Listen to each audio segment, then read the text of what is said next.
Good morning बच्चों।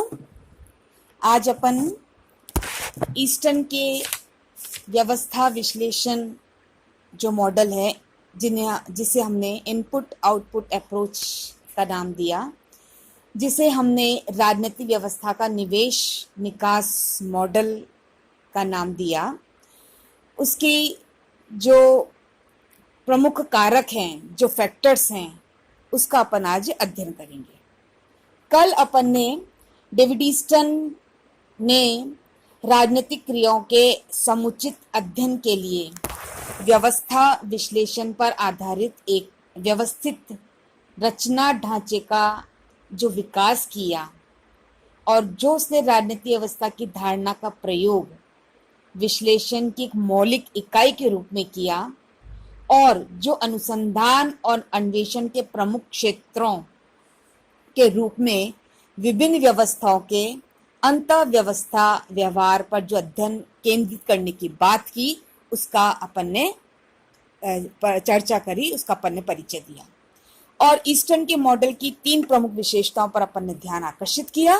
उसका model रचनात्मक है, उसने राजनीतिक व्यवस्था की एक स्पष्ट परिभाषा दी। और क्या परिभाषा दी कि राजनीतिक व्यवस्था अंतः क्रियाओं का समूह, इंटरेक्शन, जिसमें निवेश को निर्गत में बदला जाता है। फिर उसने ईस्टर्न का जो व्यवस्था निरंतरता का जो विचार है, वो राजनीतिक व्यवस्था का एक प्रमुख सिद्धांत है। और उसने राजनीतिक व्यवस्था को खुली और अनुकूलनशील मानते हुए ये स्पष्ट करने का प्रयास किया कि हर व्यवस्था में कुछ तनाव, कुछ उलझने, कुछ रुकावटें आती है, तो हर व्यवस्था को इतनी मजबूती के साथ उन रुकावटों का, उन उलझनों का सामना करना चाहिए। इस चीज को वह व्यवस्था की जीवन प्रक्रिया का नाम देता है। अब आगे इसको बढ़ाते हुए अपन इसके मॉडल के, जो उसने व्यवस्था विश्लेषण का जो मॉडल बताया, उसके कुछ प्रमुख भाग कह लीजिए, कुछ कारक कह लीजिए, उसका उसने वर्णन किया। नंबर 1, वातावरण, एनवायरमेंट। राजनीतिक व्यवस्था के वातावरण का अर्थ है एक समाज के अंदर और बाहर के वे सामाजिक, जैविक, समाजशास्त्रीय, राजनीतिक, आर्थिक और व्यक्तित्व के तत्व जो राजनीतिक व्यवस्था को प्रभावित करते हैं।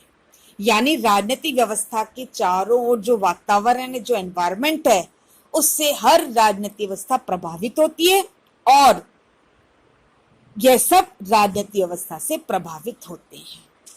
वातावरण के ईस्टर्न ने 2 भाग बताए। एक निवेश वातावरण, अर्थात वह वातावरण जिसमें राजनीतिक व्यवस्था के द्वारा निर्मित निकासों को लागू किया जाता है। निवेश से मतलब इनपुट। इसको अपन एक डायग्राम के माध्यम समझेंगे। निवेश यानी इनपुट और निकास मतलब आउटपुट। और ईस्टर्न ने अपना सारा ध्यान निवेश को निर्गत में बदलने की बात की है। तो वह वातावरण, एनवायरनमेंट, जिसमें राजनीतिक व्यवस्था के द्वारा निर्मित निकासों को लागू किया जाता है। यानी एक व्यवस्था के पास जो निवेश आते हैं, जिनको हमने मांग और समर्थन के रूप में देखने का प्रयास किया, उसके आधार पर नीतियां बनती है, निर्णय लिए जाते हैं, उनको हमने आउटपुट और निकास का नाम दिया।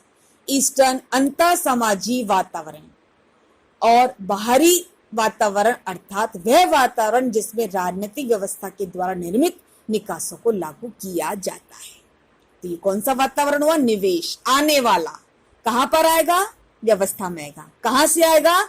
समाज से, वातावरण से, पर्यावरण से आएगा। अंतर समाजी वातावरण और बाहरी समाजी वातावरण में अंतर करता है और कहता है कि सामाजिक व्यवस्था की जो अन्य उपव्यवस्था है, जो सब सिस्टम है समाज के, उनसे मिलकर जो वातावरण बनता है, अर्थात जो राजनीतिक व्यवस्था में निवेशों के प्रवाह को प्रभावित करता है। इनमें आर्थिक, सांस्कृतिक, सामाजिक ढांचा, व्यक्तित्व, विशिष्ट वर्ग, दल, समूह, संस्थाएं आदि शामिल होती हैं और यह उस वातावरण को प्रभावित करती है और उसको वे स्वयं स्वरूप प्रदान करती हैं जिसमें राजनीतिक व्यवस्था कार्य करती है। यानी 2 प्रकार के वातावरणों की उसने उल्लेख किया है, एक अंतर समाजीय, एक बाहरी समाजीय। और इस सामाजिक व्यवस्था की जितनी भी उप व्यवस्था हैं, जितने भी सब सिस्टम्स हैं, उनसे मिलकर जो व्यवस्थाएं निवेशों के प्रवाह को प्रभावित करती हैं, वो व्यवस्था में जाती है। व्यवस्था उन पर विचार करती, कार्य करती, नीतियां बनाती है और फिर डिसीजन लिए जाते हैं। बाहरी सामाजिक वातावरण में वे सभी व्यवस्था आती हैं जो राजनीतिक व्यवस्था के वातावरण के बाहर कार्य करती है। एक व्यवस्था जो वातावरण के अंदर काम करती है, एक व्यवस्था जिस वातावरण के बाहर काम करती है। अन्य सभी राष्ट्र राज्यों की राजनीतिक व्यवस्था, विशेषता पड़ोसी राज्यों की व्यवस्थाएं, अंतर्राष्ट्रीय संगठन जैसे यूएनओ और अन्य कई ऐसे संगठन बाहरी सामाजिक वातावरण को बनाते हैं। जैसे कि संयुक्त राष्ट्र संघ है, वो बाहरी संगठन है, और जो अंदर के देश की संगठन है वो राष्ट्रों के और राज्यों के अलग अलग होते हैं। अंतर्राष्ट्रीय कानून सभी राजनीतिक व्यवस्थाओं की कार्यशीलता को प्रभावित करते हैं। जो इंटरनेशनल लॉ है वो हर देश की व्यवस्था को प्रभावित करते हैं। दूसरा उसने जो कारक बताया इनपुट, वे क्रियाएं जो अधिकृत मूल्यों में परिवर्तित होने के लिए वातावरण से प्रभावित होकर राजनीतिक व्यवस्था में प्रवेश करती है। निवेश क्या है? मांग। जैसे जनता कोई मांग उठाती है, कहाँ जाती है? व्यवस्था में जाती है, राजनीतिक व्यवस्था में। फिर जो सरकार चलाते हैं, जो नेता लोग हैं, जो व्यवस्था संभाले हुए हैं, उन पर अपना विचार करते हैं और उनको आउटपुट देते हैं, नीतियां बनाते हैं, डिसीजन लेते हैं।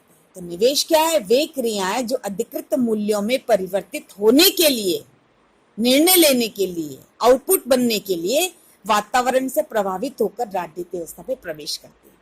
एक डायग्राम के माध्यम से अपन ने इसको समझाने का प्रयास किया है, इसको आप देखिए। वातावरण की वे घटनाएं जो राजनीतिक व्यवस्था को प्रभावित करती हैं और इससे किसी प्रकार का प्रत्युत्तर की मांग की जाती है। दो प्रकार के निवेश का उल्लेख ईस्टर्न करता है। मांग, डिमांड। मांग उस कच्चे माल की प्रकृति रखती है, यानी रॉ मटेरियल है डिमांड, जिसको उत्पादित वस्तुएं प्राप्त करने के लिए प्रत्येक मशीन में पाया जाता है। यानी मांग की जाएगी जनता के द्वारा, समाज के द्वारा, कहाँ जाती है? व्यवस्था में जाती है। तो मांग क्या है? कच्चा माल। किसका कच्चा माल? जनता का। जनता उस कच्चे माल को देकर क्या चाहती है? पका हुआ माल चाहती है। और पका माल कौन देगा? व्यवस्था देगी। राजनीतिक व्यवस्था के संदर्भ में मांगे उन इच्छाओं का प्रकटीकरण होती है कि मूल्यों का आवंटन निश्चित तरीके से निश्चित क्षेत्र या दिशा में किया जाए। जनता कुछ मांग करेगी और क्या आशा रखेगी व्यवस्था से? कि इनका आवंटन निश्चित समय पे, निश्चित क्षेत्र में या दिशा में किया जाए।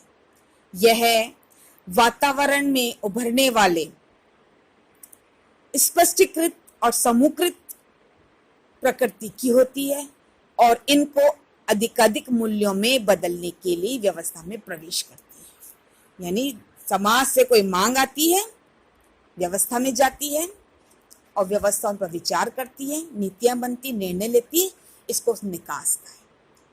और चार प्रकार की उसने मांगों का उल्लेख किया है। व्यवहार के संचालन की मांग, वस्तुओं और सेवाओं के आवंटन की मांग, राजनीतिक व्यवस्था में भागीदारी की मांग और सूचना और संचार की मांग। ये चार प्रकार की मांगें कौन किससे कर रहा है? व्यवस्था से जनता करती है, जिनको ईस्टर्न ने क्या कहा है? निवेश का है, इनपुट का है। एक राजनीतिक व्यवस्था को ऐसी मांगें संतुष्ट करनी होती है।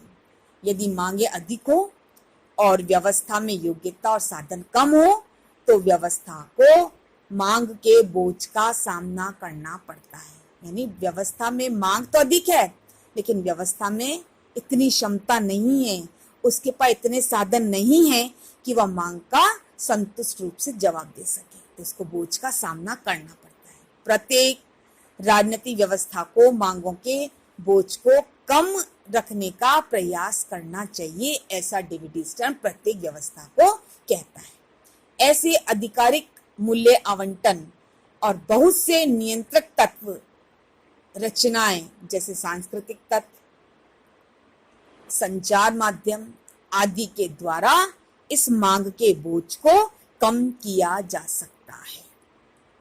तो डेविड ईस्टन के व्यवस्था विश्लेषण का जो पहला भाग है एनवायरनमेंट वातावरण, दूसरा भाग जो निवेश प्रक्रिया है, निवेश मतलब इनपुट और इनपुट से मतलब मांग, जो व्यवस्था में जाती है समाज के द्वारा, व्यवस्था उन पर विचार करती है और फिर आगे कदम उठाती है। जो तीसरा प्रमुख चीज है सपोर्ट, समर्थन, वह शक्ति होती है जो वातावरण से राजनीतिक व्यवस्था में प्रवेश करती है। यानी एक व्यक्ति डिमांड करता है और उस व्यक्ति के पीछे बहुत सारे व्यक्ति होते, तो सपोर्ट हो गया, वो समर्थन हो गया। तो व्यवस्था क्या सोचेगी कि वास्तव में जो डिमांड रखी गई है वो ध्यान देने योग्य है, जनता का समर्थन प्राप्त है और मांगों को निवेशों में बदलने की प्रक्रिया में सहायता करती है।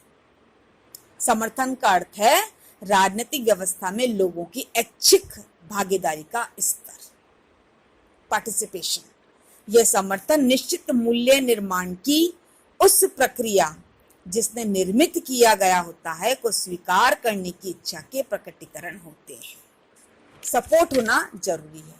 और ईस्टन ने 4 प्रकार के समर्थन की चर्चा की है। भौतिक या आर्थिक समर्थन, जैसे समय पर टैक्स देना, कर देना। व्यवस्था को समर्थन दिया जा रहा है किसके द्वारा? जनता के द्वारा। किस रूप में? कर देकर। आज्ञा पालन करना, जैसे व्यवस्था जो कानून बनाती है, जो नियम बनाती है, जो शर्तें करती है, ऑर्डिनेंस जो जारी करती है, उसकी पालना करना। भागीदारी का समर्थन, जैसे चुनाव में वोट देना, राजनीतिक गतिविधियों में हिस्सा लेना आदि। इसके अलावा जो चौथा समर्थन की चर्चा ईस्टन करता है, सरकारी संचार का सम्मान करना, अर्थात जो सार्वजनिक अधिकारी है, जो सार्वजनिक आयोजन है, जो सार्वजनिक संचार के साधन है, जो चिन्ह है, उनका जनता को समर्थन देना चाहिए। जब राजनीतिक व्यवस्था में समर्थन की कमी हो तो इसको समर्थन बोझ कहा जाता है। 2 प्रकार के बोझ हो गए, एक मांग बोझ, एक समर्थन बोझ, सपोर्ट स्ट्रेस। समर्थन की कमी होने से निवेशों को निकासों में बदलने की राजनीतिक व्यवस्था की योग्यता सीमित हो जाती है। यदि जनता का समर्थन नहीं होगा तो जो निवेश आए हैं, जो इनपुट आए हैं, जो मांग आई है, वो राजनीतिक व्यवस्था उनको निकासों में बदलने की योग्यता कम रखेगी, योग्यता उसकी सीमित हो जाएगी।